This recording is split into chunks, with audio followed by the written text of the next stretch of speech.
What up, though? It's your boy Willie Styles in the building. Want to say what up, Smooth? What's going on, good people? You already know what it is. Your boy Smooth, black at you again. Let's get it. Yes, sir. Yes, sir.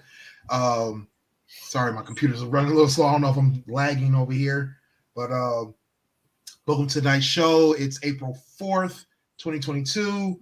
Already into April. Already a third of the way through the year, and ready to keep this thing going. Yes. This year flying by, bro. I can't believe it's April already. Like, it's ridiculous. I know, right? Wow. That is mad wild, mad wild. I mean, we just bringing in a new year a minute ago. For real. It's a lot. A lot has happened. A lot has happened in this short period of time, but it feels like it's going by fast. But a lot has happened. A lot has happened this year so Indeed. far. Indeed. Yeah. So we are continuing our month long, now going into a whole another month just because we took a break last week. But we're doing a month long series of parenting and family topics, and been pretty good so far. We've talked about various things from our village, if your village is the right fit for your family. We've talked about what was that last thing we did on the damn, I'm drawing a blank. I don't know why I'm drawing a blank. I literally was just looking at the list of things we did this past month for this series. But no doubt, every topic we've discussed has been a good topic. It's been a much needed topic to discuss. Oh, it was the blended family. So we did our blended family, as well as the first topic of the series was talking about how our upbringing affected the way that we are parenting now, right? So absolutely. So that's been some really great conversations on those different topics. And so we're going to wrap that or conclude that series up with tonight's show, where we're going to talk about basically safety, security, how we're teaching our kids how to be safe, not only at home, in school, in the community, as well as talking about how we're teaching them about racial injustice, social injustice, because that kind of goes hand in hand in terms of there's some racial injustices that are endangering our kids. Mm-hmm. So let's get to it. Let's say first things first. Oh, I'm sorry. I said my bad. I'm trying to share the link. My bad. Oh, no problem. No problem. All right. I'm ready. All right. So first things first, first thing I wanted to talk about was just in terms of what we're doing, just to basically just teach our kids about being safe in terms of like when we were kids, a lot of us were like maybe latchkey kids. A lot of us were being taken care of by our siblings or our cousins, that kind of thing. So we don't have a ton of that nowadays because everybody's so dispersed, things like that. But there's still certain situations that we have to teach our kids, like maybe going to spend the night at certain people's houses, maybe going to different events when they're preteens and teenagers. From a standpoint of just staying safe in terms of in not only just in your home but in your community, what are you doing with your kid, with your daughter and your siblings to make sure that they're staying safe? Well, I'm glad you brought up the one about the sleepovers. We just had this situation with my daughter, one of her close friends. They wanted to have a sleepover. My daughter's 9, friend's 9 in the 3rd grade. And this is where co-parenting or parenting comes into play. You feel me? Her mom doesn't know that family. I do not know that family. She's great friends with her in school, I still haven't had a conversation with the girl's mother yet, but me and her mom aren't very comfortable with her spending the night at people's houses that we don't know. Like, Gotcha. we don't know their family. And, my daughter took it kind of hard at first, and I believe her friend did too. But when I spoke to her friend directly and explained it, and her friend was like, I understand because my mom, stepdad the same way. You feel me? And Okay. I was like, they, I know they know, but do I fully think they understand? No, Yeah. because in their minds, they're like, well, we know each other. Feel me? Like that, I've spoken to her mom. That's what my daughter told me. Or and I've spoken to the young girl myself, the friend. But it's like I don't know the family. I don't know what's going on in that house. I don't know, what type of issues they may be having at the moment. And I don't want you over there. And I'm pretty sure they feel the same way. Yep. Yep. They don't know me. You feel me? They don't know what type of things I do in my house. They what I allow in my house, they may not allow in theirs. What they allow in theirs, I may not allow in mine. So, and then it's I got a girl, bro, and Bro. and like you just not. Is it men over there? Do she got older brothers? It's like yeah.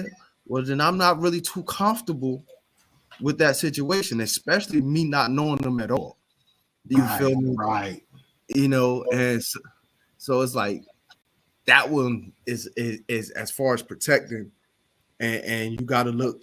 Sometimes you got to hurt your kids' feelings in protecting them, and Right. that Exactly. Yeah. That's what I was just thinking about. Was like and like you said, it's not even that you don't want to explain to them the reasons why. It's like getting them to understand the reasons why you have to go to these lengths to protect them and get them to understand, that it's not their friend. It's just that you have to be conscious and protective of them. You're protecting your best assets, and I think that was one of the things that I had to go through when I was first bringing my kids up.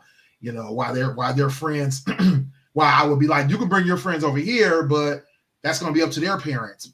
Why you can't go over there because I don't know them and I don't know their parents, or I don't know, and I don't know if you go through this yet, but and I believe it's called internal audience, where most young girls, have this thought that everybody that they know because they know them. It's like exactly. they think you have this bird's eye view into their life, so they'll be introducing you, or not introducing you, they'll be telling you about kids in their class or friends of theirs that you don't have no clue who they're talking about, but they act like they think that you know them. They're like, oh yeah, such and such, and you're like, no, I don't, and they just have this idea that everybody's seeing the same things that they're seeing, so they don't get it that you're like, hey, I don't know them, I don't know their parents, I don't know their situations, and that kind of thing. What And up, it's though, like, Sonny? what's up, Sonny? What's up? And Hey guys, it's also a thin line between, it's like I still want my daughter to keep some sort of innocence, right? Mm-hmm. At 9 years old. So when she's asking me why, Yeah. it's kind of hard not to break through some of that innocence, break down some of that innocence, because the explanation and the reason why is so, as adults, it's like It's a I mature conversation. Yeah. yeah, you know what I mean? So Mm-hmm. it's kind of hard to break that down to her without removing some of that innocence from her. Right. And so that's my question to y'all. Now, I mean, as parents, should I just be straightforward with it, with the info, and raw dog it? Or So yeah, your daughter is 9. yep. Yeah. So at around 7 or 8 is where I think most kids, I won't say all because some kids aren't, but most kids are mature enough to understand what sexual abuse is, what and you don't call it sexual abuse because they're gonna be like, what the heck is, but understanding that, there's threats to them physically, emotionally, and mentally when it comes to sexual abuse, physical abuse, things like that. Bullying, that's mental abuse, so when you're describing these things to your kid as when they're younger, it's hard to kind of vocalize it and get them to understand because they're immature. They don't understand. They're in second, third, fourth grade, especially when they're in third and fourth. They're at an age now where they can understand, I don't want you to get in a situation where somebody may mentally or physically threaten you, and then you not be able to defend yourself. I don't want you to be in a situation where I don't know these folks because other people have experienced getting touched. Daddy told you don't let nobody touch you where it tickles, or don't let nobody touch you where your underwear is, or don't let nobody touch you. That those situations have happened to other little girls and boys in these situations, and I don't want that to happen to you. Not to say that these people are bad people or that they're not, that they're going to do this or not, but I don't know them well enough to ensure your safety or my comfortability with your safety in their hands at this point. When you get to a certain age and you can, better vocalize, defend, and protect yourself, then that'll be a different story. I get a comfort level with that parent or that family, it'll be a different story. So I think it's important to be open and be vocal or forthcoming with the information, because you don't want your kid 10, 12, 13 years old not understanding what getting molested means, or because the quicker you can help them defend themselves, the better off they'll be. I think even with that, even in knowing those types of things and having those types of conversations, you have people like it, and I'm a big person of, with my kids, they didn't really go to everybody's house. Like I couldn't say you can't spend night at everybody's house. I wasn't that type of parent. My kids, the most person house they stayed at was my mother's. They didn't really go everywhere. They were allowed, well, they not so really not so much, but Zaria didn't. Zaria was able to go to select houses, even if I knew people, even then, because half the time it's somebody that you know. So it doesn't even matter if it's somebody you don't know or don't know like that, what type of parent they are. Some people are just that disarming that you don't even realize that they're that type of person. So even in understanding that you may know somebody, you may not know them, because like if you look at statistics, it's more likely somebody that you know, somebody that you were comfortable with, somebody that you allowed your kids to be around because you felt like they were safe around that person, and then kind of find out they weren't safe. And on top of that, it's not even just the adults you have to be worried about, it's the kids. And it's as young as kids their age, because these kids their age are maybe seeing things at the same age as your child, not understanding what they're actually seeing, but acting out what they're seeing, and not understanding that what they're doing is sexual assault or sexual abuse, because they're seeing it and it's normalized, because for whatever reason it's around them often, that they think it's okay. Well, we could play like this because I see so and so play like this.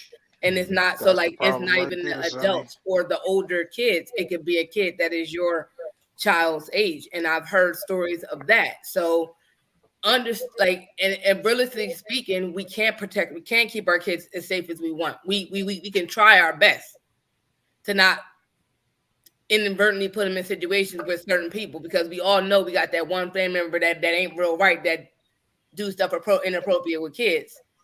But it might not just be that one person that we know about. Right. Yeah. It may be somebody we don't know about. So Who it's hasn't that exposed themselves yet? Yeah. it's like a false sense of security, thinking that we can protect them from everything, and understanding that we can't. We can pull their coattail to say, hey, like you said, don't let people Put it do to the camera. XYZ to you.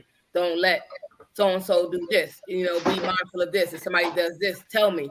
Sometimes you can say that to them and they still won't tell you until much later.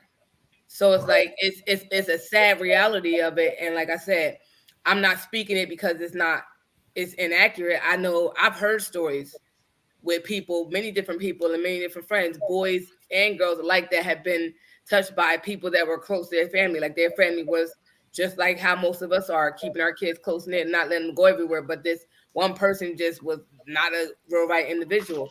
It's teachers, it's people that's wrapped up in these organizations, like, you know, gymnastics. A lot of these kids got caught up in that gymnastics stuff because, you know, their parents thought they were safe and they were learning this craft, and then people were taking advantage. So church is like, it's so many things where our kids are supposed to be safe and they're just not.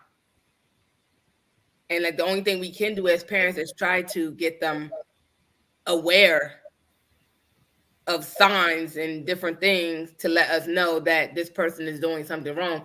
But then it's if they want to speak up. Right, right.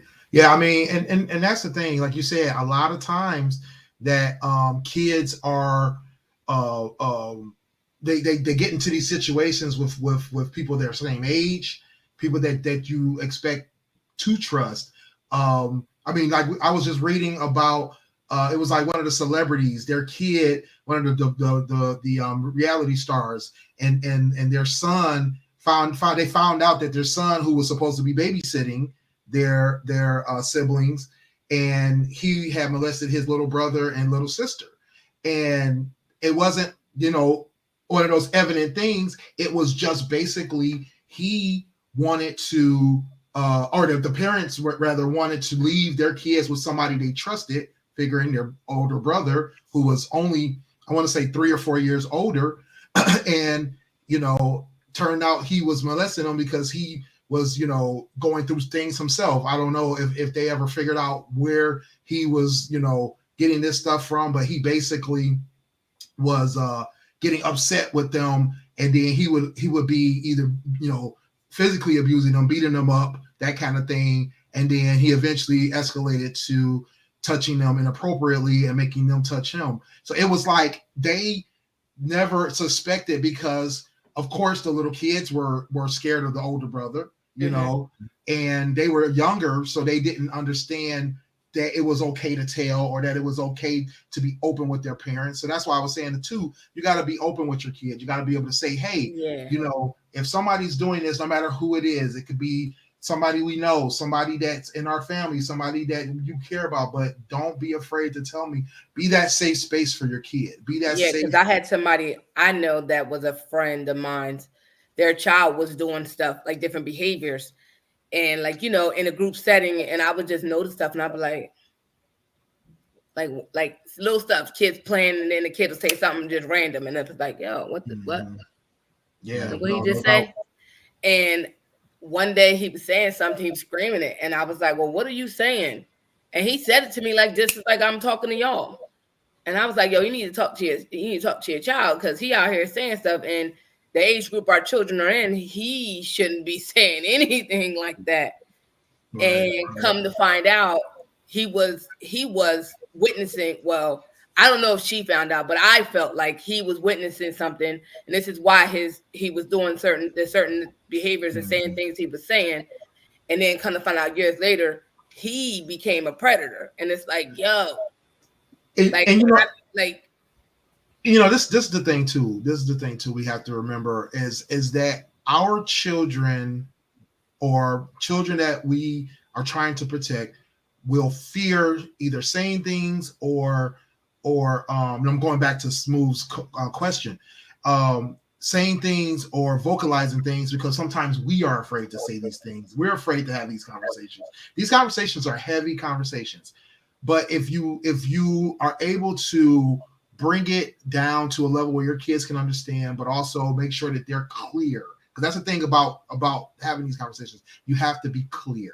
You have to use the right words. You have to use, you know, you can't beat around the bush. You can't be afraid to vocalize and allow them to understand.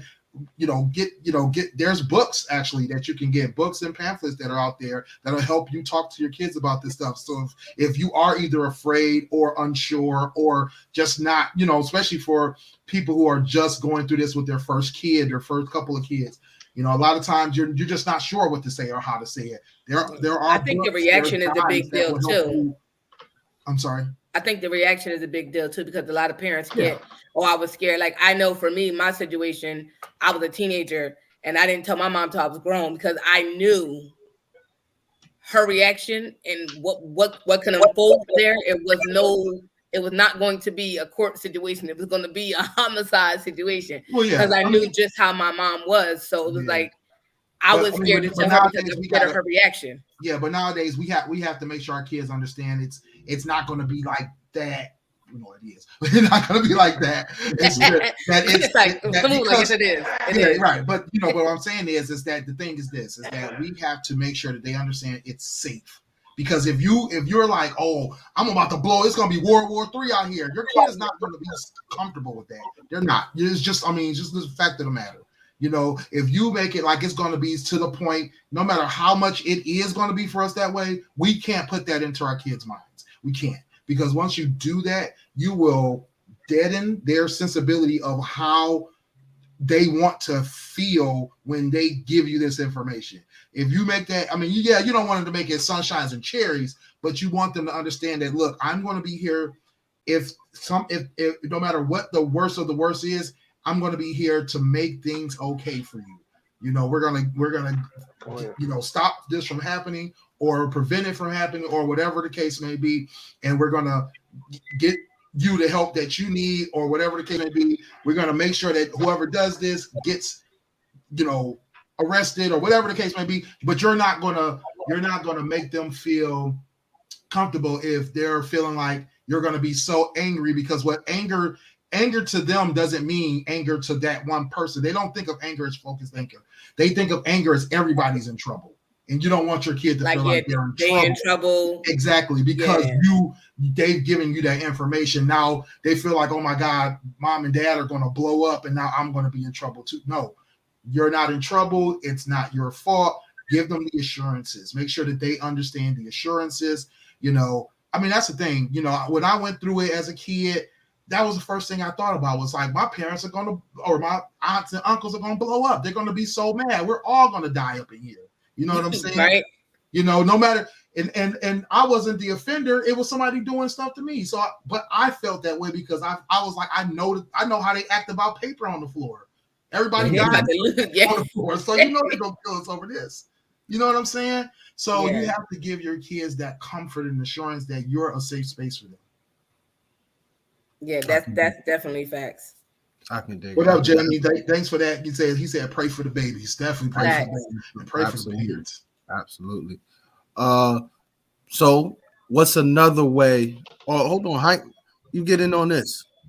My bad, y'all. My wife was heating her food up in the background. So, Understood. That's why I kept trying to cut the joint on and off. It's life. Times hard around here. Ramadan started on us. It's chaos. Also, first meals of the day then. Oh, man.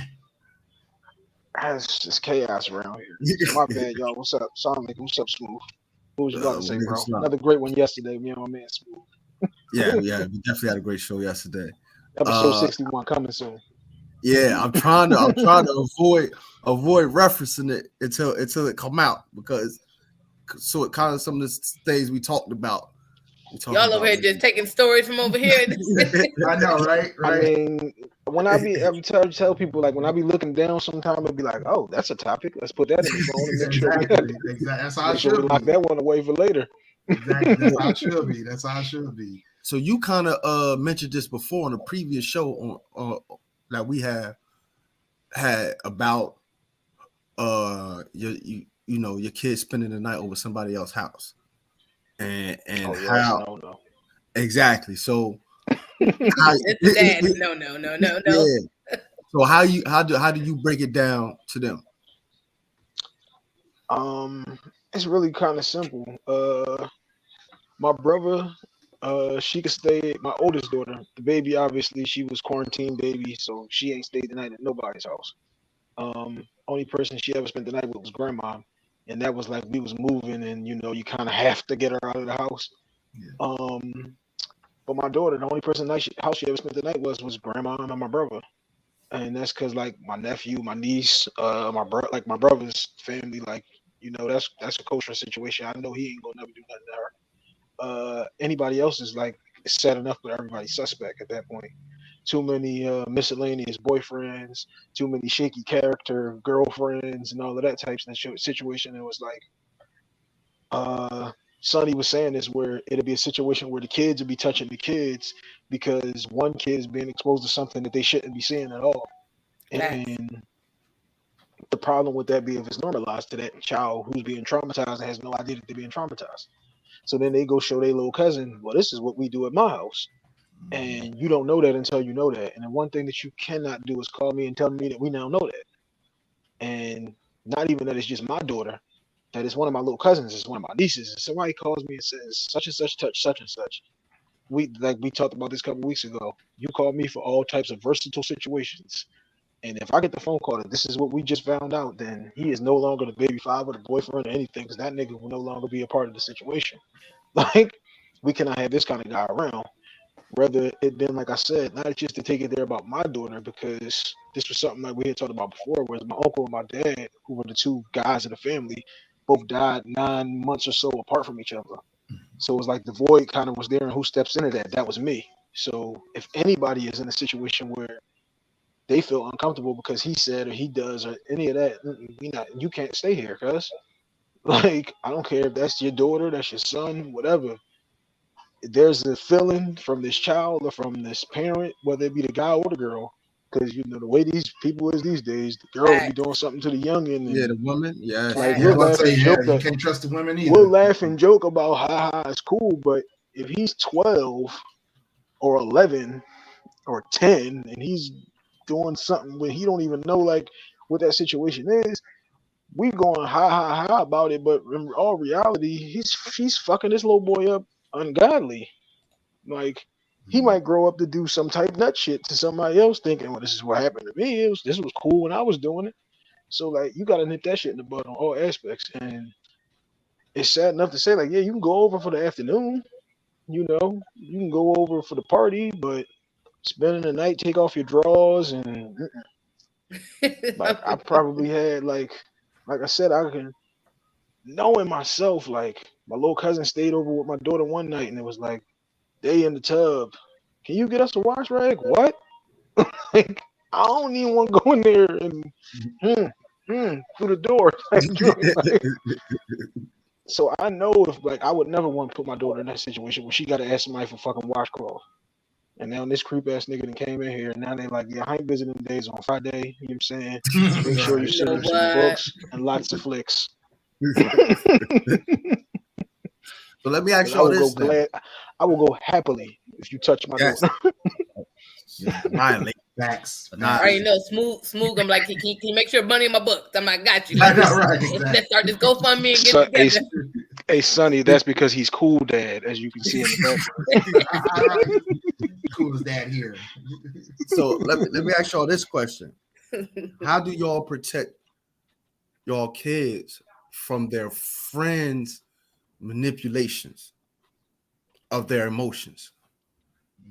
One thing my dad used to tell me, one thing my dad told me when I was young, is he was like, your friends now are not going to be your friends later. You feel me? So, well, I didn't understand that then because I was so, oh, these my boys. These, like, I love them, blah, blah, blah. But he would try to break down how, they're using that against you. Shit, they Smooth. There's a topic in there somewhere, Smooth. Are we gonna pull something out of that? That was my early teen years into my early adults. Like, you don't even know. I had to jump about that. Like, wait a minute, this ain't right. This ain't right. So how do y'all explain that to y'all kids? So I've had to go through that, of course, with teenage girls, my older son as well. Just for example, my older son, because this is a rare one, I think, well, at least in my experience, has been rare. Just because, being one of those, parents that want our kids to be in sports, want our kids to be, in all kinds of different activities. I just made the assumption that my son would be, savvy enough to kind of navigate peer pressure, right? But what I didn't think about was, and I like the way you put that, Smooth, was being manipulated through their emotions, right? Through their connections, through those friendships, those hardcore, that's my boy, that's my, that kind of stuff. And one of the things that I ran into with my son was that before he actually did end up in the gang, he was a part of a group of kids that was kind of clicked up. And at first it just seemed like a cute little thing with the boys all doing their thing. They all wanted to wear the same gym shoes, or they all wanted to wear similar outfits and all this kind of stuff. And then there was a situation that happened where it was just basically, it was, I think at the time it was just basically like one of the kids wanted to do something, and my son, I could tell my son didn't really want to do it, right? But everybody's like, but everybody's doing it. We all doing this, blah, blah, blah, blah.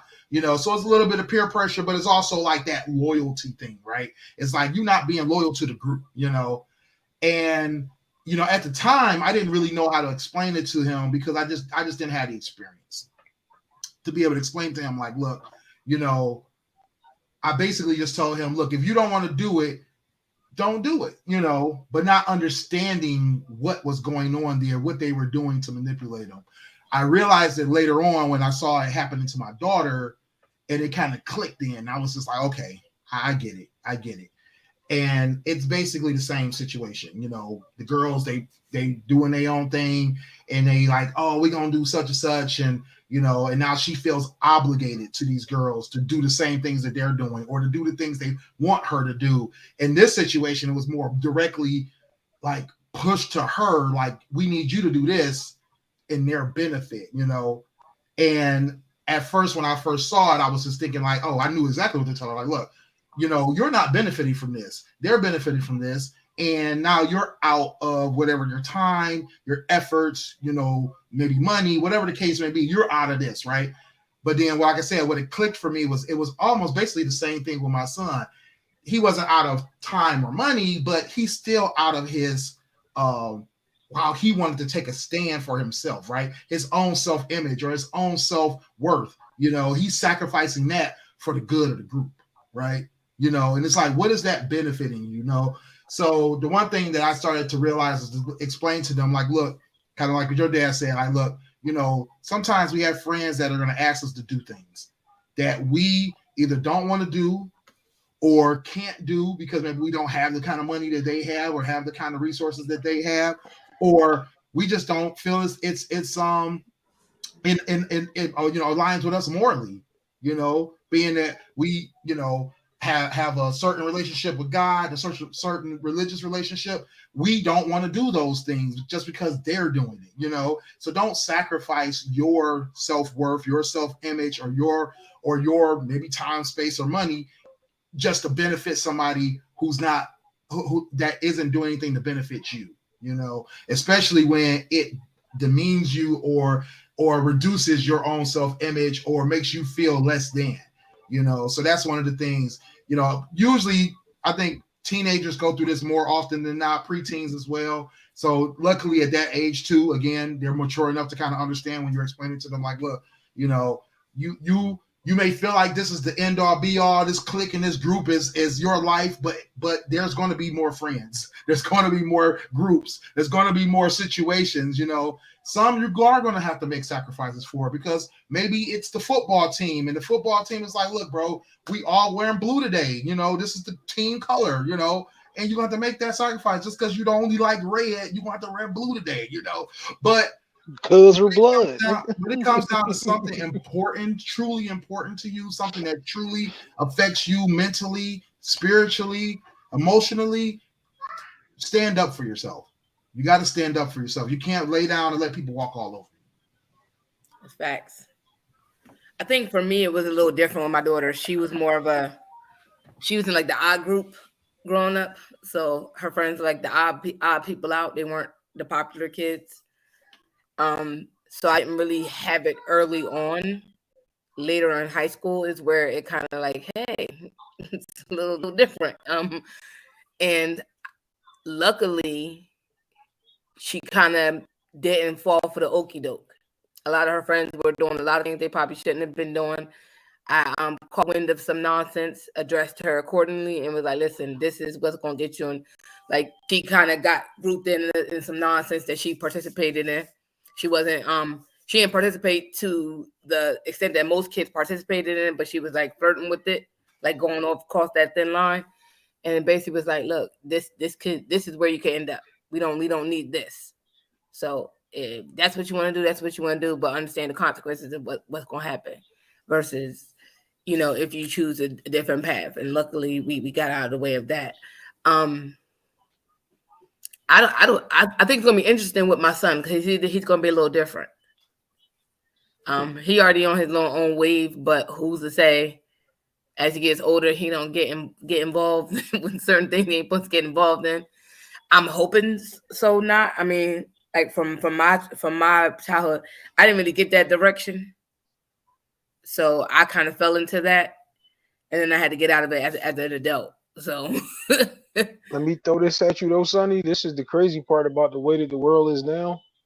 You might say like he in his own little weird space. The way that the world is now, we connecting from all around the country right now with each other. He could be doing yeah, the same thing and find a kid in Houston that's in his own little weird space, and now we over here together. Now we just found a little young boy in LA, and you know what I'm saying he could build his own community of we in our own little space. yeah, The situation that we had, it was just in our couple of block radius. Now they got the whole world. facts. So True. definitely gotta be on the lookout for that though. Yeah. Ooh, it's gonna be interesting. This is a great question. You will find this somewhere in the '60s that I had a podcast when I, you know what I'm saying. But I don't really think that you can. You got to remember, we got to put ourselves back in those 15, 16-year-old shoes. Nothing that your mom or your dad was telling you at that point could you have ever imagined that they were 15 or 16 and in those same situations.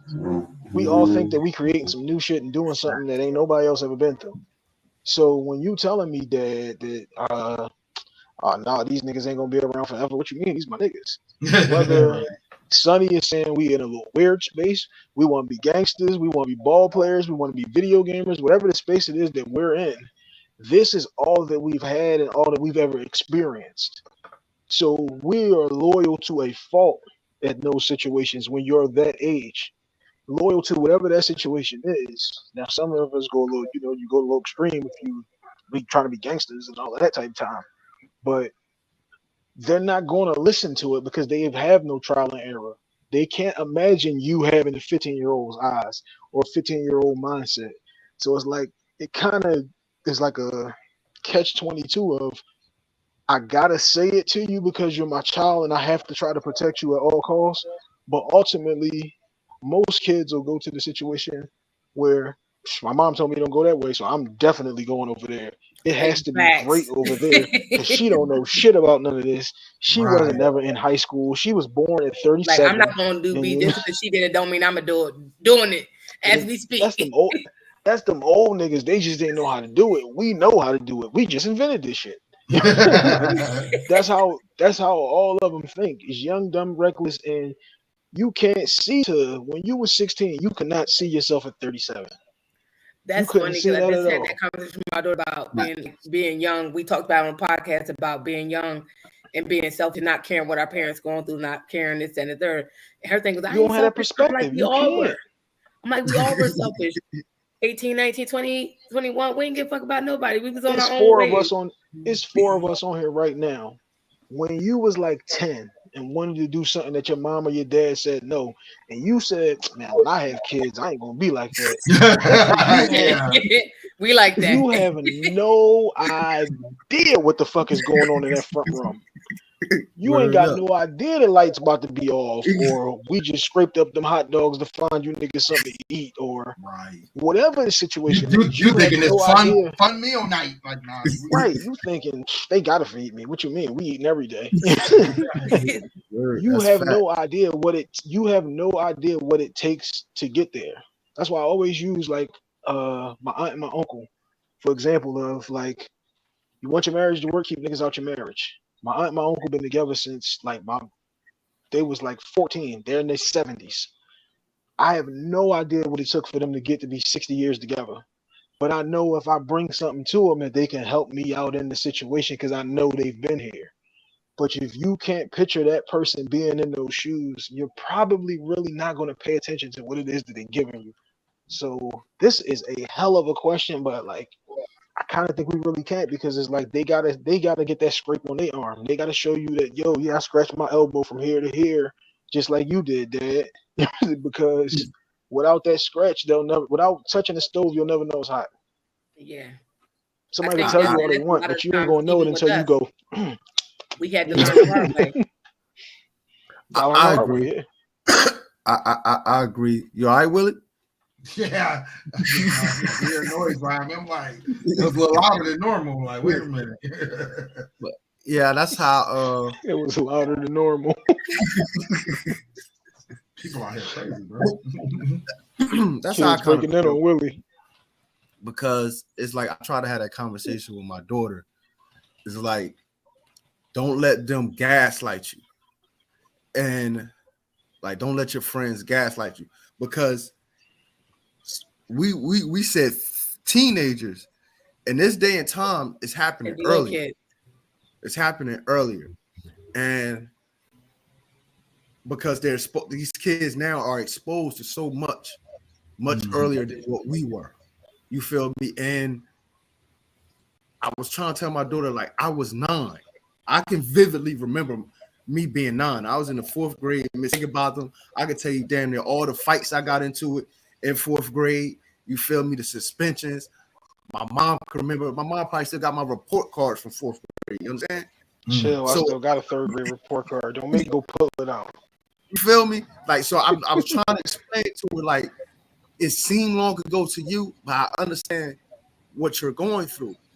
And it's like, you can't, what I want her to learn and what I want her to take with her is, don't give more than what they're willing to give you. You feel me? Don't commit. Don't be all in when they're only halfway in with you. You know, and my daughter's an empath. You feel me? It's hard to recognize that though when it's happening to you, though. Yeah, exactly. Yeah, true. Exactly. That. You do need that person on the outside looking in to be like, "Hey, Sonny, I was just about to say." Like I said, I had to learn that as an adult. I just learned that. Like Smooth, you don't like that's the crazy part. Like as an adult, like I'm talking mid-20s. I had to understand that, and when you said friendships, you said you have friends that you think that you're supposed to have forever, y'all gonna be friends forever, and y'all just not friends no more. Like I had to learn that those people did not benefit me, no way, shape, or form. They were a problem, and it had to go because I was staying stagnant and wasn't moving forward. And once I let go, I ain't looking back. I'm good. And that's the thing. Sometimes it takes, and this is me not even learning this from my parents and growing up and being taught this. I had to look at, it took me making different friendships to understand what real friendship was, to realize that this was not a friendship. This was an arrangement. Like I was loyal, like Frank said, I was loyal to a fault. Like it was to the point where, and I'm a true tourist, like I don't like change. I got to stop talking to this person that I've known for how long? Like years over, like, nah, years don't mean shit to me now. I can know you for 65 years and you ain't shit Tuesday, you ain't shit. You're not going to be shit Wednesday. I'm good. And I'm not looking back. You just said something. That would be episode 47 of the Hot Hustle Podcast behind featuring DJ J. So, do all relationships have an expiration date? That's what I think I watched. I think I listened to that one. Was that one that already passed? Yeah, yes, I think episode 47. We're up to episode 59. I'm just saying, I'm listening to him. I don't know numbers. Yeah, I listened to that one. That's what you just said, Sonny. I didn't know I was in. I hate to use this word, toxic friendship. Relationship. Yeah, it is facts though. Until I met other people and were in healthy relationships, and I met genuine people who didn't want nothing from me other than to see me do better. Facts. And that's when you shout out to my man Smooth for coming up with another topic for the Hot Hustle Podcast. You know what I mean? Because We always say, especially in the hood, a lot of times you cool with people just because of proximity. Mm-hmm. Yep. You feel me? A lot of the dudes that we around, who we've been with every like for years. You know, you can know their You don't know parents. life without that nigga. Yeah, you don't Right, know. we don't know life without them. Yeah, true, But, true. Yeah, it's just you but got the you got used friendship to them ain't that you real. don't want to start over. Yeah, Like that's exactly, home in a sense. exactly, Yep. exactly, It's a exactly. it's a But it's a feeling of convenience. It's a feeling of familiarity. It's yeah, so that you can still hold on to a part of 1997. It's And so that's the that post you can never let that go. That's that's why. why I hate posts. I've been seeing posts lately with like how long was your friendship? Like if you've been friends with somebody for 20 plus years, like or such they count the year and it's like, listen, you could be friends with somebody a year, don't mean it's a good friendship. exactly. Yeah, I All yo, I'm relationships are not not good celebrating no shit relationships. because it was years. It might not have been a good situation. right. Yeah, yeah. I've seen those where it's like, oh, how many of us can say we've had these friends for 30 years? Like, well, some of them friends I had for 30 years wasn't Like I right. had associates for 30 years. Yeah, like it wasn't right. Like I like yeah, we may have been close, but it wasn't the right kind of friendship, or it wasn't benefiting me as much as it was benefiting them, or they were A taking good me for granted. Like relationship. I recently had a friend I realized was taking me for granted. Like you said, shoot, we didn't have to learn this stuff only as teenagers or preteens. We learned it And now understood as as adults. adults. I That's mean, what I'm this is like saying, in the last nigga. year. I lost April two 1st or some friends shit. that I have been friends with for over 30 years, and it's like it's because that I was benefiting them. They weren't benefiting me, or they were taking me for granted, and I'm not realizing it until it's like, wow, like wait a minute, now it's in my face. Now I realize it. And that's why I said our kids, unfortunately, as we could try to like your mom said they ain't your damn friends, or your mom said they ain't your real friends. I always tell you that, but you don't understand it. And I think even now we could do that with our kids. Now they're not going to understand that, and unfortunately, some will be just like us, learning in our 20s, our 30s, and our 40s. We're gonna be learning this shit, and it's like it's never. We're always learning stuff. But I think, unfortunately, like to the point being made all across the conversation is they don't understand that we were just like them, that we went through stuff. So we're not speaking just because we hating or we don't understand. We understand. We done been through it. We done it all. Like we not done it all, but we done been there, done that, and we understand what it is, so we can see it. And sometimes, like I said, it takes outside looking in versus inside looking out, because you're not seeing anything. You're so busy in it you can't really see, or maybe you see it and you just choose to ignore. So our kids are going to be picking bad people to be around them, and at some point they're going to have to go through a devastating situation to realize that person really wasn't your goddamn friend. Right. And stuff like that. Like I can name situations I've been through with friends and found out like you motherfuckers wasn't shit and you was never gonna be shit. So I'm glad I'm rid of you. But like I think our kids, no matter how much we try to save them from that, they got like they have to go through it Yeah. to build them to understand what real friendships are like, what You on mute, relationships are like, Smooth. and not every situation should be toxic. Yeah. You're on mute, Smooth. You're muted. My bad. My bad. As I mentioned, like we gotta allow them to scrape their arms.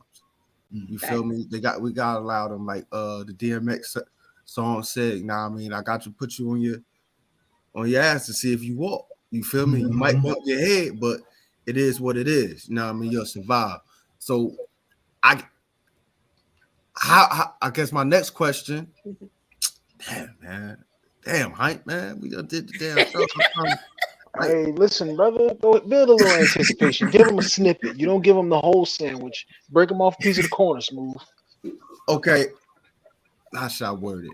How do we go about protecting our kids without being overprotective and doing more harm? You said in doing more harm. Without doing more harm. I think having not a hands-off approach, but like you can talk to them without talking at them. And then at the same time understanding and being okay with that they got, like, you can talk to them. I can tell you, like I said, I can see some shit what happening with my daughter and saying this person is XYZ and this and third, and you may feel like, oh, mom, she don't like none of my friends. Blah, blah, blah. Like, no. Okay, I'm a put you on game And when the shit hit the fan, I'm gonna be there to, you know, not to say "told you so," but like help you understand the lesson in what you just went through, like, or at least you try to, you know. Let me reword it this way. Because I understand exactly you 100%, Sonny. Willie earlier said, create a safe space. Like we hear that all the time. Create a safe space for your kid. Okay. What is, we say it, but what really is a safe space? Creating a safe space. How do you go about it? What is it? Yeah. Allow So them basically, to express what it is that they feeling and what they think is what that basically means. The problem with this situation is experience is always the best teacher. Whether it be me and Willie is the best of friends, and Willie went through this divorce. So now I get the experience of how that played out, how what it looks like, what it sounds like, what it feels like. Smooth has a situation, just for example. Smooth has a situation where his baby mom is toxic. So I get the experience of knowing what that looks like, what it sounds like without going through it. When you're in a situation where you're dealing with your child, they don't have any experiences to compare this with. All they got is this. So this is their whole world because all anything else they can compare it to is remember when we was playing with Pokemon cards. So for them, this is the end all and the be all. We speak from a place of experience the same way that our parents did with us. Well, I'm telling you, like, this is why that happened. This is how that's going to happen. This is the type of personality trait that this little girl, this little boy has, which is why I'm telling you that that's not your real friend. And I can recognize it because Aunt such and such or Uncle such and such has that exact same thing. They can't compute that because they don't have nothing to compare it to. Once they get a little older, now you go off to college, and then, oh shit, wait, this is the same shit that happened before. They got the experience now to compare it to. That's what the whole situation is. So if you gonna put them in a safe space where it's just like, that's just like come vent and get it off your chest type thing, and I won't punish you for venting and getting it off your chest. That's the only way that can go. The problem with that though is if I do that for you, I can't unhear that you did this other shit. So when you do something else, believe that the punishment is coming double because you thought you got away with that shit, little nigga, but you didn't. Well, like you said, I think that's the biggest thing. The biggest thing is making sure your kid, a safe space for your kid is a space of no judgment or limited judgment. And because we judging the shit out of you children when you're telling us this right, shit. right. Because you a stupid motherfucker. That's what happened to that $300. Right. And making sure that they understand that you're there to help, not to hurt them. Right. You know, that's the biggest thing is that if you put your kids into a frame of mind that if they come to you, they know that their best interest is at heart. You're not going to go off on the deep end. You're not going to create this space of hostility or the space of just chaos, you know, like I said, and what I was saying earlier about getting so mad and blown up about a molestation, it's the same thing for everything. You got to be like that for everything. You got to be able to not overreact about every little thing, you know, and sometimes you gotta understand if you're not the safe space for your kid. Because I think some parents, I'm definitely not the some safe parents want to be, yeah, some parents want to be that safe space. Me either. But just not to say that they can't, but they just don't get it right. And then they scare the kid away, right? And if you can understand that you're not the safe space at this moment, maybe you'll get to there. We'll pray you get there. This will be it too, really. Find a person that can be that safe space for that kid and be like, look, you know, if you have this issue, you know, come talk to me and your dad or me and your mom or whatever, because you know this that could be it too, though. the other parent, hold on. Because you know that the other parent is that more calmer person, and you can be like, all right, let me take a step back, let me let them talk to the, you know, or come talk to me and grandma. Me and, you know, grandma and me, we're gonna make this okay. You don't want to take yourself out of the loop, but you do want to make sure that they understand, because kids know, they'll be like, oh yeah, no, grandma gonna understand, grandma gonna keep mom cool and calm, and I can tell them both about this. You know, whatever it takes. Do what it takes to make sure that they're understanding that they can come to you, they can have these conversations, and like Haim said, not feel like they're going to be in trouble just because they made one mistake, or that because and another thing too is when you're telling them about an experience, and Haim is right, they don't have a frame of reference, but don't be that parent that I told you so. Don't be that I told you so parent. You know, be that parent that's like, look, you know, you're going to go through this. You may not understand now. You may not get it now. But when you do, you know, just let me know. And, you know, maybe we can talk about it. Maybe I can help you with some tips later when you really get it, you know. And then that way they know, like, okay, dang, you know, Dad did tell me this. And, you know what, Dad, blah, blah, blah. And you're like, all right, you know, I understand. And I feel bad that you went through that. But I'm glad you finally got that experience to understand that these people aren't doing the right things for you, or this situation wasn't the right situation for you. But you can get through it. You can, you know, I got through it. You can get through it. We all get through it, you know. Yeah. Just make sure that they understand that, have that assurance that you're there. Yeah, I'm definitely, I'm gonna say keep it a buck. I'm not a safe space for my daughter, and I'm just be honest about it. Like at one point I was, and I think for her it's my reaction, and it's my reaction, but it's also like she can come to me and say XYZ, and then I'll say whatever. Like my thoughts are on the thing, on, you know, my point of view. I don't know anything, you know. So that's immediate. Like if I tell her something, it's just a figment of my imagination. She had to hear from somebody else to believe what I just said to her. Yeah. Whatever it is, that's just what it is. So she definitely has safe space, sisters and stuff like that. Also, we're gonna go back to the conversation we had with the last week or the week before about choosing your community. Mm-hmm. Yeah. Choosing the right community. I have an issue with that to an extent, because she definitely, I'm allowing, like, that's your safe space, but I also need y'all to be team parent, pro parent, and not lenient, or not, if she's wrong, call her out. Call her out on the bullshit. Yeah, exactly. That's to me, in most case scenarios, that's not what's happening. So I have an issue with that. But at the end of the day, I'm her safe space to an extent. Like certain things, she can come and say something to me, and then I'll give her my opinion on it. She'll actually somehow, by miracle of chance, she believes me, and we can get through it. But for the most part, it's everybody else. But I understand that, and I'm not like, I understand. Like I don't want her to feel like, if you can't talk to me, talk to somebody, therapist, somebody that you cool with, that's gonna like call a spade when it needs to be called a spade. Like somebody that's not gonna give it to you yes on a platter, and everything you say is right. Because when you're wrong, I need them to tell you you're wrong. Even like me, I want my friends to tell me that I'm wrong too.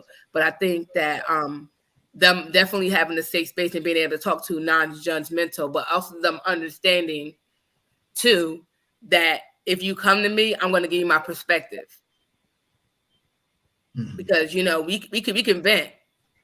I'm here for you to vent too, but sometimes you need to hear like a different perspective. Your thought process may be a little different, so let me bring it this way for you. And if you not, like, we both got to be open. And if you're not going to be open, I'm never going to be your safe space, because you're not going to be open enough to hear what I'm saying to you. And me saying what I'm saying to you is out of experience and love. I'm telling you to gain understanding of what might be, or what could be, or just how to navigate that situation differently. So one thing I want to give you a tip on, though, because every kid is different. Every kid, that may work for some kids, but for a lot of kids, especially older teenagers and young adults, that's a hard sell. One thing you got to remember about a lot of teenagers and adults that's out there is that when they do come to you, your first instinct is to give your perspective, to give your direction, to give your guidance right off the bat. Like, oh my God, you did this, that happened to you, blah, blah, blah, blah. Okay, this is what you're going to do. And that's a good thing to be able to do for somebody, but don't let that be the focus. Remember, don't let that be the focus. A lot of times, and you can feel your kid out. A lot of times, and I could probably put money on that Zaria is like this, is that what you want to do is take a step back. Always remember to take a step back. Now, if your kid is a type that's like, I need your advice, or I need you to tell me something, or, you know what I'm saying? You know your kid. Your kid. If your kid is like that, great. Do that for them. But for the most part, most kids just need you to listen. That's it. Listen. Now, don't let them walk away not understanding that you do have some advice for them, but let that be something they come to you for, so that way they know that safe space, and that's how you create a safe space too, is being able to be that sounding board for them. Now, if it's something that they do need advice on immediately, they're like, you know, I went and had sex with such and such, and you know, now it's a little itchy down here. Like, yeah, you're gonna have to do something about it. You have to give them some advice right now. That's nothing you like to walk away with. But if they're like, you know, mommy got the cream up here in the top drawer, girl. You know what? right. You know, they're like, hey, you know, I had a fight with my best friend, and my best friend did this to me, and blah blah blah. And you listening, and all you thinking is, well, you know that bitch ain't shit. You know what I'm saying? You don't tell them that. They don't need to hear that. You know, or oh, you know they were never good for you as a friend, and blah blah blah. Don't tell them. They don't need to hear. They know. We never had those types of conversations. Hey, yo, but that's what you let me itch. in real quick because I gotta go, yo. But don't do that. Don't be that. I told you so. Don't do that. You know, I'm a. You know, and sometimes too, even when they dogging their friend, they don't want you dogging their friend at the same time. You know, it's a lot of times. I'm not saying this is guaranteed to work for everybody, but I know a lot of kids, and I've ran into that problem where you want to do that, but sometimes or most of the time they just want you to listen.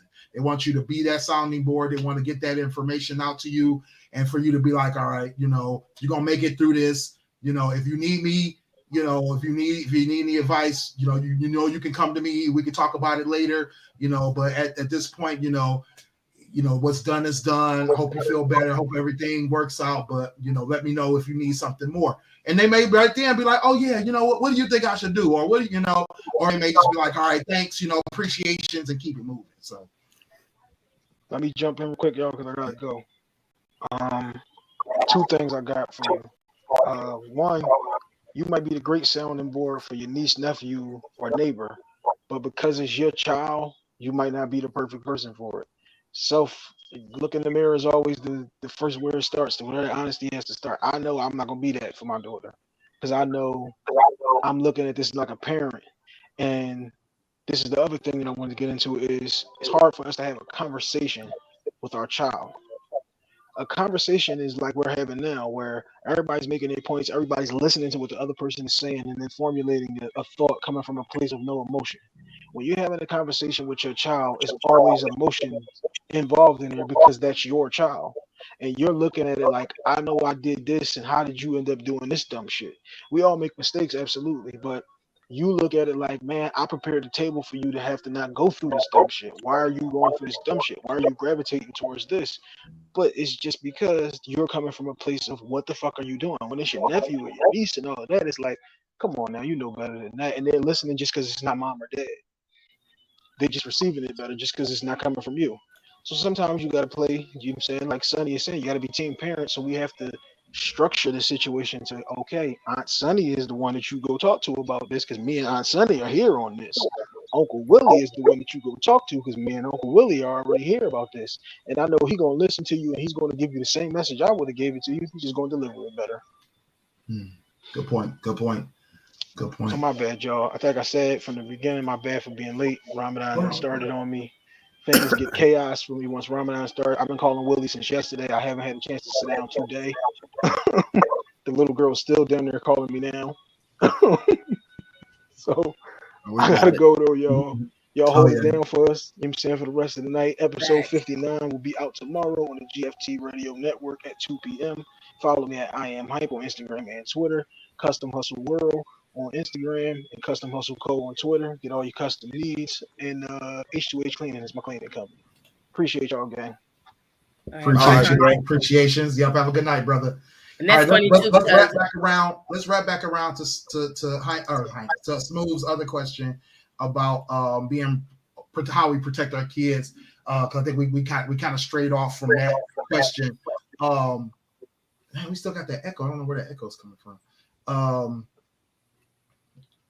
Anyway, so I'm sorry. No, it's not from you. No. Okay. So the thing I wanted to say about this question was that I think Sonny was kind of touching on it a little bit at first, was that, you know, we do have to keep in mind that we don't want to be like helicopter parents, right? You know, that's being way overprotective, right? We don't want to be helicopter parents. We also don't want to be totally hands off. You know, I think that's what Sonny was saying. We don't want to totally be hands off because then we're just being irresponsible, right? You know, as parents and not taking responsibility for what our kids can be out here doing or not may not know. But I think it's just a matter of making sure that we understand, not just understand, but keep in mind that we were that age too, right? That we had to make certain mistakes to get certain things or to understand certain lessons in life. There are certain things we don't want our kids to do because we know the end result or the consequence is just bad business. It's terrible, right? We don't want them having sex with, as kids. We don't want them, stealing. We don't want them out joyriding. We don't want them drinking underage, stuff like that. Or if you are the type to let your kids drink underage, you don't want them getting drunk to the point of passing out. But when it comes to certain things with their friends, certain things with school, certain things, it's like you do have to keep in mind that they're kids. They're the same kids that you were when you were a kid, right? And that in order for you to really have gotten it, you had to get it, you had to do it, or you had to be, involved. So give them the guidance that they need. That's one thing I always tell people is that, at a certain age, I not that I stopped teaching my kids, it's just that I start guiding them more. I try to guide them more than I'm teaching them, because teaching them at some point becomes redundant because they're either not listening or they're not relating, right?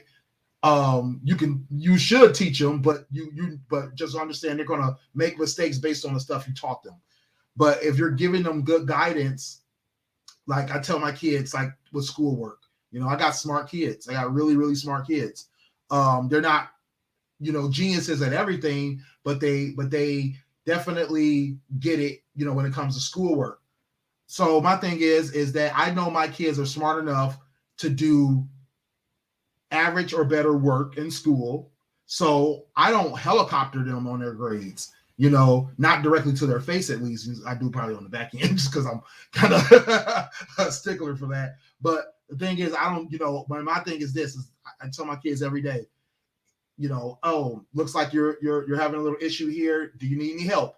Do you need to go to tutoring? Do you need to talk to your teacher? I don't go talk to their teacher. That's not my job. That's your job. Because in life, you're going to have to talk to your boss. You're going to have to talk to, your coworkers. You're going to talk to your manager. You're going to talk to the owners. You're going to talk to people about things that are happening to you because what's one of the things your kids always going to tell you about a grade? Oh, they did me wrong, or they didn't do this right, or blah, blah, blah. Well, they go talk to the teacher. I'm not going to talk to them for you. No, you have to learn how to talk to them. They're there to help you. So help them help you. When it comes to their friends, I tell my daughters, like, oh, look, such and such, yeah, she may be doing you wrong right now, but hey, you're gonna have to either make a decision to stay their friend or you're gonna have to walk away from that. I'm not gonna tell you to do either or. That's on you. You got to figure that out. You got to live through that. If you're trying to decide on what you want to do about a sport or an extracurricular activity, I'm not about to tell you have to do this or that you can't do that. No, it's up to you. This is your life. You got to figure this out. You got to be able to be comfortable with the decision you made. Now, I've guided you already to tell you, look, you need certain extracurriculars to get scholarships, or you need certain things to excel in whatever you're trying to do later in life, or you need certain skills to get to the next level or something else. But after that, it's like, okay, now I'm just like, now you figure out where you want to go. I'm not about to sit here and tell you, because I have people telling me, you got to do this. And then I'm unhappy, no matter how much I acted like I liked it. But when I deep down thought about it, it's like I was unhappy, So I think a lot of times we have to just keep in mind where did we go through the same things? How did we get through them? Is it because somebody drilled it into us to get us out of it? Or did they give us just enough information that we could have got out of it, but once we bumped our head, we really got out of it, or we really figured it out? I think that's the line I'm trying to tiptoe right now. Mm-hmm.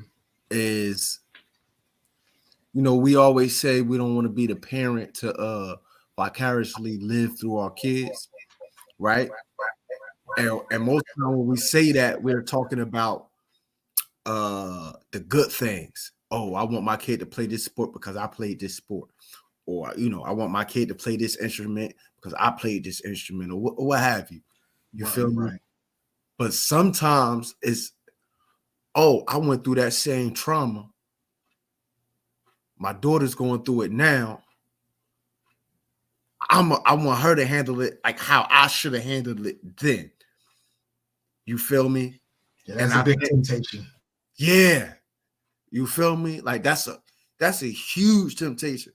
And I have to really catch myself, and I have to take full responsibility of being that parent who said, nah, stop being her friend.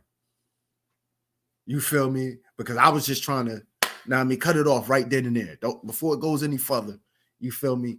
But it's a lesson to be learned. And that's what I'm getting from this conversation. Like, this conversation helping me with the real time issue that I'm going through right now. You understand? Like, really, really going through right now, like before I got on here type stuff. So, you know what I mean?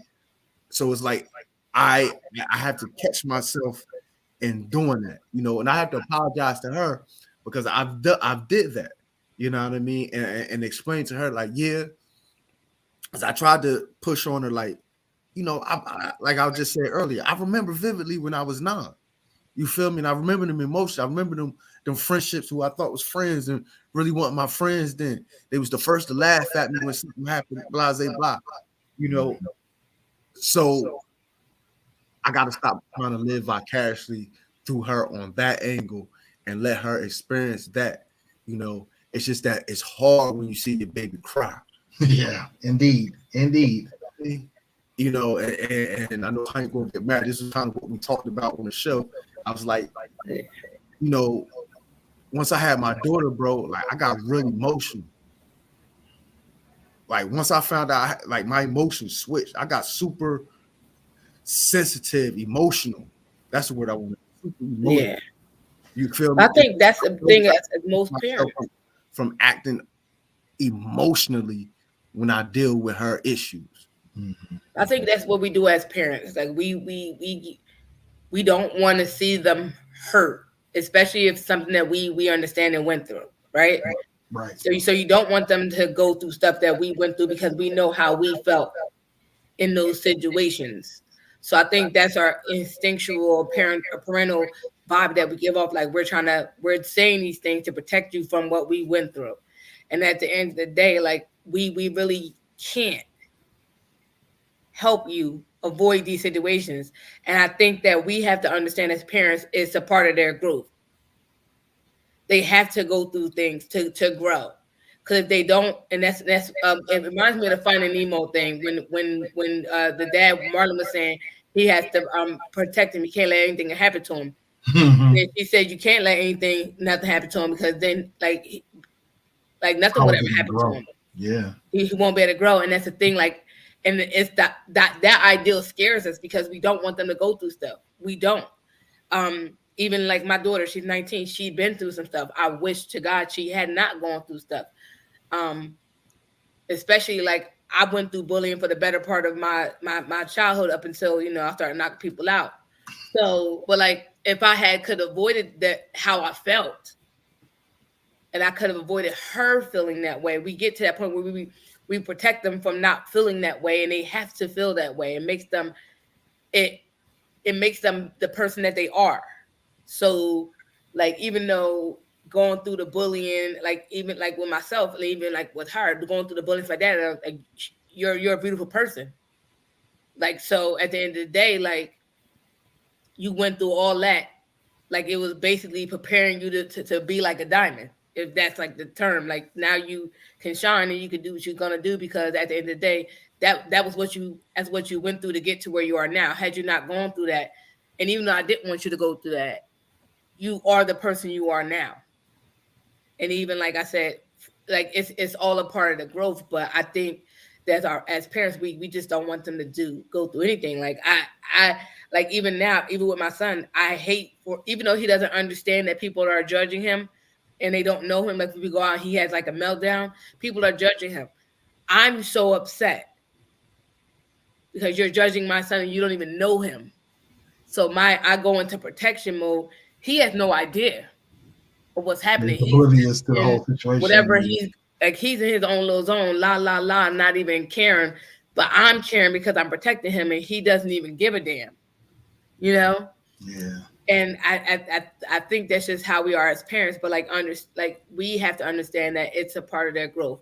As much as we want them to avoid things, not feel things, not hurt, see them cry, see them going through stuff, and different things in life. We even into adulthood, I would never want to see my daughter experience half the shit I experienced as an adult. Will she experience it? Maybe, maybe not. But I will be there because I've been through and I can understand it. Like, it's just stuff that we don't want people, even our friends, to experience. But if they experience it, it's just a sucky thing, and you could kind of relate to them. You can kind of help them through the process. It's the same thing, but it's just hard as parents to see your kids go through stuff, and you can't understand that you can't protect them from everything. And because that's our goal, is to protect our babies, and we can't protect them from everything. Yeah, I mean, I think that's the biggest thing is that, we all go through that, and it's experience on our part. I mean, I like to sound like I got everything together when it comes to kids because I've gone through a lot of kids, but there's things I still learn. I still got 2 young kids who are still in high school, so they're still going through these certain things. My daughter's, trying to get into college, trying to figure out what she's going to do with her life, trying to, and then my son he just started driving. So he's in halfway through high school, so I'm still learning even now, even though I raised kids that are now going into their 30s, but it's like, you have to go through certain experience to realize either what you're doing right or what you're doing wrong, and, sometimes you may feel like it's too late because, like, in your situation, you got a daughter that's already an adult, and you got a son. He's going through a whole different scenario, but you're like, okay, now my daughter's already older, and I gotta, I don't have the chance to use this experience to help her, but at least you can now pass that experience on to her and say, look, this is what I did wrong, this is what I did right, this is what I feel like could have been changed. Good luck with your kids, or passing it on to some other parent that's in your, being that person that, got good advice. You say what? What'd you say? He's an asshole. He's an asshole. Oh, no, but I think the biggest thing is getting that, or like you said, allowing them to go through those experiences, and not trying to shield them from everything, but also learning with them during those experiences, so that you too can take away from there and say, okay, you know what, this is what we'll do differently in the future, that kind of thing. So I think it's all a learning experience. Parenting is not easy. Parenting, there's no rule books, no handbooks. There's some things that help you to guide you in certain things, but none of it is 100%. There are handbooks. Nobody follows them, but some people made some handbooks. They ain't real right, but they made them. You know what? Sure, to anybody who watched this, and to y'all too, my daughter, I just personally felt like she was trying to send me a message. It's a movie called out Turning Red. Oh yeah, I want to watch that. Oh, and it's basically a breakdown this whole conversation that we had tonight. So since y'all gonna watch it, I ain't gonna break it down. I ain't gonna spoil it for you, but it's in a perfect alignment with what we're talking about tonight between the parent and the child. And it's a good story, and I felt like my daughter made me watch that with her yesterday. He's so cute. To send you a message. Yeah, to send me a message. Hey, Dad, watch this. Sit down, because I gotta show you something. Yeah, she was like, Dad, let's watch this. You know what I mean? Let's watch this movie. And during the movie, she even asked me, "Are you overprotected? Are you too overprotected?" And I kind of got the hint. You understand? So it was like, it's like, damn, you feel me? My baby growing up on me, and it's just catching me, just trying not ready for it. Not ready for it. You know what I mean? I'm not ready.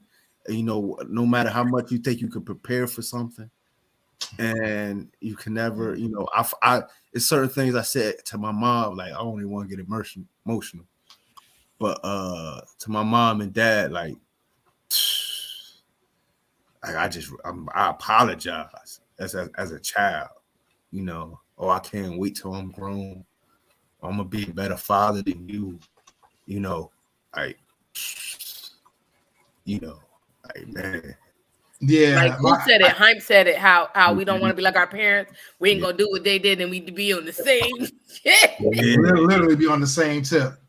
And like Like you, I'm But you know, just nothing like I you. went through that. Yeah, I went through that with my dad. You know, I always talk about that. A lot of people, anytime they bring up anything that has to do with how you were raised or what you went through as a kid going into an adulthood, and I always talk about how the fact that me and my dad always had our arguments, we butted heads, and you know. Somebody recently asked me, like, because we was talking about, like, you know, when did you get more responsible? And I was like, well, I was like 16. Well, I was a preteen, and because I was helping, you know, take care of my sister as a latchkey kids, and then, you know, as a teenager, I had to move out on my own when I was 16. And this lady asked me, she said, why did you move out on your own at 16? I was like, it's because I was hard-headed. I was a hard-headed, know-it-all kid. You know, I thought I knew everything. Thought I had all the answers. You know, just because I was a little mature, I just assumed that I had it all figured out. You know, my dad said something to me when I was really young. He said something to the effect of, I'm going to raise you how I was raised by my mother or my aunt. And at the time, I took offense to it, you know, because I felt like he was basically telling me he was going to be parenting me out of touch, out of band, out of, you know, not understanding what I was going through in the 80s and 90s, based because he was going to parent me based on how he was being parented in the 20s and 30s. And my dad was born in 23. So I was like, you know, that's crazy to me, you know. And I literally took offense to that. And as a teenager, you know, I called him out on it. I was like, you just trying to raise me like your aunt did in 1933. This isn't 1933 anymore, you know. And he, you know, he broke it down for me at the time. And of course, I didn't hear him, you know what I'm saying? But what he basically broke down to me was like, shit don't change. It don't change. It's got a new label. It's got a new packaging. It may even have new technology behind it, but it don't change. ain't nothing new under the sun. And so what I learned later on, of course, because after I got my own kids, I started to see it. It made so much more sense. Well, actually, I wouldn't even say it took me till then. I started seeing it when I was 19. But the way he broke it down and the way I started seeing things was like, you know, a lot of things that we go through and that we see people do, people have not changed in like literally millennia, you know, in terms of how they treat each other, how they react to each other, and how things kind of flow. You know, yeah, we got new technology, new societies, all this kind of stuff. But for the most part, you know, we have some basic human things that we do to each other. We try to influence each other. We try to fit in with each other. And, you know, we try to outdo each other in certain things. So a lot of the lessons that you're teaching your kid, they go hand in hand with things that you had good parents, your parents were trying to teach you, or your grandparents were trying to teach them, you know? And so being able to understand that, you know, your kid is going through the same things you went through as a kid, even though it may be a little bit more intense in certain things because of our society, or it may be a little less interactive because, again, of our society. But knowing that you can still apply some of those lessons, or knowing that you can still avoid some of those mistakes that your parents may have made, or some of the mistakes you made with your first kid when you're dealing with your second kid. You know, that's just the biggest things. It's just realizing and then making sure your kids understand. I mean, we've been saying it all night that we've been there. We've gone through these things. You know, we don't want you to make these mistakes, but some of these mistakes you're going to have to make in order to actually live life, experience life, or do better at life. Some of these other things, don't go through them. It's not worth it. You know, I can tell you better not to show you. I'd rather not show you, you know. Facts. So Facts. Dope show. Yes, dope show. We had a few other questions we were going to ask during the show. We didn't get to. I just say let's do a second part. Just extend the family series a little bit further. Yeah, we can talk about outside of we can go beyond the original core topic and go elsewhere with it, because there's so many ways we could protect our kids outside of what we talked about already. Exactly. So so we'll definitely get to all of that next week. So make sure you guys come check us out again next Monday at 10 p.m. You know where to find us: Twitch, YouTube Live, Facebook Live. Check us out on our socials: GFT_radio on Twitter and Instagram, GFT Radio on Twitch, GFT Radio Network on Facebook. Make sure you join the conversation over at the conversation group, facebook.com/groups/GFT. Join the conversation. Sunny, tell them where they can find you. Of course, you can find me at IamSunny_D, Instagram, Snapchat, Twitter, and TikTok, and my blog, unreservedlyme.com. You already know it's your boy Smooth. You can catch me all the damn time on Twitter at eTrentonGroomy, my blog at kingstruth.com, and I'm on Snap at King's Truth as well. And shout out to the West End baseball Grown Folk Talk Radio team. We Little League. We got our first game was this past Saturday. We walked out of there with that dub. So shout out to the coaches, Zoe and the fam over there for allowing us to sponsor a team, first of all. So salute to them. Yes. For sure. And it's your boy Willie Styles in the building. Get at me everywhere at Willie Styles on IG and Twitter. I'm Willie.Styles on Snapchat and TikTok. Find me over at gamingwithstyles.com for all the games I'll be playing. Stylesradio.com for all the hot tracks that I'm listening to, and williestyles.info for all my links. All right, there was another great show as always. Make sure y'all get at us, and don't forget, like, share, subscribe, hit the notification bell, and we'll definitely catch y'all on the next one. Stop that murder. Can I say something too? I'm Yes, sorry, ma'am. guys. There will be no Sex with Sunny this month. The next Friday that I'm free, I actually have something going on, so I can't fit you guys in. I am going to fix that next month. So, all right, for sure. We just had two great shows last month with Sex with Sunny, so make sure y'all check those out on the replays. Like Smooth just said, make sure y'all get our merchandise over at gftradio.creator-spring.com. We got tons of great apparel over there and other items, so make sure y'all check that out, and we will definitely get at y'all next week. Well, actually, no, make sure y'all come back here on Wednesday. I'll be here with Chevy. We're going to be doing a review and recap of the Adam Project from Netflix. and it's crazy because I caught the end of that. My daughter's watching it, so I have to watch it from the beginning. So I will watch it tomorrow, so I can be prepared for Wednesday. Oh, no doubt. We're going to be here. We're going to be doing a great review and recap of that movie, talking about this time travel caper and all the connections to the MCU. So make sure y'all get at us on Wednesday for that, and make sure tomorrow you check out How to Hustle podcast with Hype over on YouTube, where you'll get his latest episode 59. So make sure you guys check that out. So until then, we'll holler at y'all later.